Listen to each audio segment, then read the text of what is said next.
Shalom Uvracha.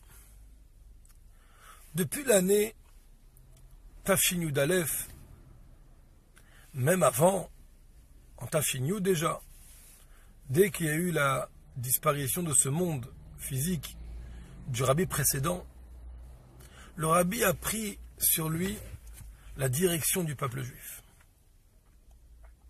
Et depuis ces années, le rabbi a lancé des miftsaïm, des campagnes. Tout le monde connaît le mifta Tfilin, Mezouza, Kashrut, tous les miftaïm que le rabbi a lancés. Bien sûr, fait partie des miftaïm le mifta Ahavat Israël, aimer son prochain comme soi-même. Et tout le monde sait que aimer son prochain comme soi-même, c'est d'une importance extraordinaire, jusqu'à même que la Gemara va dire que Zoui Kol Torah Kula. Aimer son prochain comme soi-même, c'est toute la Torah entière. Ve'yidar Pirushaou. Le reste, ce sont que des commentaires. Et donc, le Mifta Ahavat Israël, c'est d'une importance extraordinaire. Mais là où je voudrais qu'on s'arrête aujourd'hui, c'est à savoir pourquoi on a besoin que ce soit le rabbi qui nous renforce dans cette Mifta d'Ahavat Israël.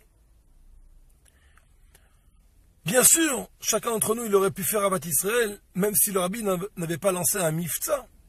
Pourquoi c'est tellement important que ce soit le rabbi lui-même qui le fasse? Sur ça, le Admor HaZaken, il explique dans le Tanya que le peuple juif ressemble à un corps. Dans ce corps, il y a beaucoup de membres. Chaque juif, c'est un des membres de ce corps. Il y a des membres qui sont les pieds, il y a des membres qui sont les mains, il y a des membres qui sont le cœur. Chaque juif, il a sa fonction dans ce corps-là. Le rabbi, comme son nom l'indique, c'est la tête d'Ebné Israël. Et parce que c'est la tête, alors tout provient de lui. À l'image de la conception d'un enfant où tout provient de la tête du Père. Même les pieds, même les ongles qui sont dans les pieds, même eux proviennent de la tête du Père. Et finalement, c'est le rabbi qui incarne en lui cette unité qu'il y a pour être Va'ichan Sham, et il campa là-bas Israël, pour être Ke'ish Echad Belev Echad, comme un seul homme et comme un seul cœur. Je me souviens d'un Fabrengen qu'on a eu avec un mashpia de la Yeshivat brunois qui avait posé une question. C'est connu au moment de la guerre du Golfe, où le rabbi avait annoncé au monde entier qu'il n'y a pas de quoi s'inquiéter en Eretz Israël et que tout va bien se passer en Eretz Israël. À ce moment-là, c'était très difficile d'imaginer que c'est comme ça. Et le rabbi l'a motivé avec un verset de la Torah.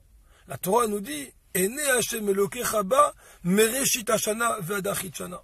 Et les yeux d'Hachem sont fixés sur cette terre depuis le début de l'année jusqu'à la fin de l'année.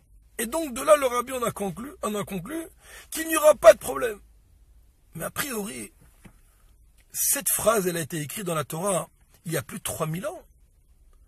Et pourtant, entre-temps, en Eretz Israël, on a eu des catastrophes. Il y a eu des problèmes.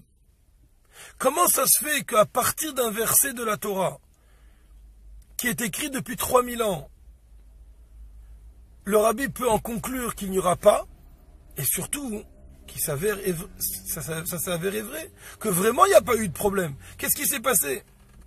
Et ce mashpia avait donné cette explication extraordinaire. Il a dit finalement, la façon dont le rabbi traduit le verset, c'est comme ça que ça se réalise. C'est vrai que le verset il est écrit depuis 3000 ans, mais il faut savoir aussi le traduire dans les faits, il faut savoir le traduire dans la vie courante. Ça c'est la force du rabbi, de traduire les choses.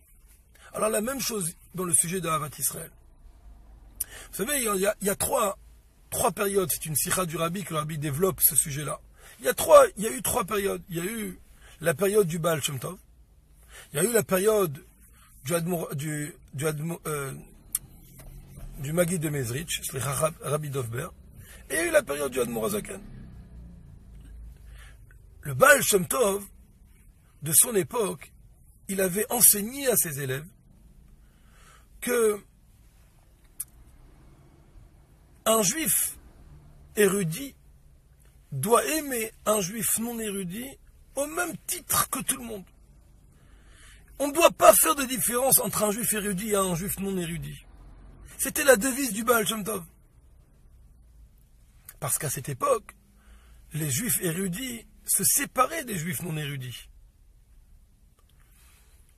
Mais quand même, il y a ici la différence entre un juif érudit et un juif non érudit. On ne parle pas ici d'un juif qui est même pas considéré comme un bon juif. On parle d'un juif qui est un bon juif, qui fait ses 3 prières, qui fait son Teilim, sauf qu'il n'est pas érudit, il ne sait pas étudier la Gemara, il ne sait pas ouvrir un livre pour étudier. Son successeur, le Maguid de Mezritch, lui, a été beaucoup plus loin dans les dires. Un jour, il a appelé ses élèves et il leur a dit « Venez écouter ce qu'on est en train de dire dans la yeshiva d'en haut. » Et les élèves, curieux d'écouter ce qui était en train de se dire dans la yeshiva d'en haut, il leur a dit « Dans la yeshiva d'en haut, on est en train d'enseigner qu'il faut aimer un rachat gamour comme on aime un tzaddik gamour. Il faut aimer un rachat parfait comme on aime un tzaddik parfait. » Là, c'est beaucoup plus fort. Là, on parle carrément d'aimer un rachat gamour. Mais en même temps, on a fait la différence. Il y a un tzaddik et il y a un rachat. Le Admour HaZaken a été beaucoup plus loin dans le cœur du Tanya, dans le Lev, le Perek Lev. Le Admour HaZaken nous explique qu'on est un seul et unique corps. On est une seule et unique entité.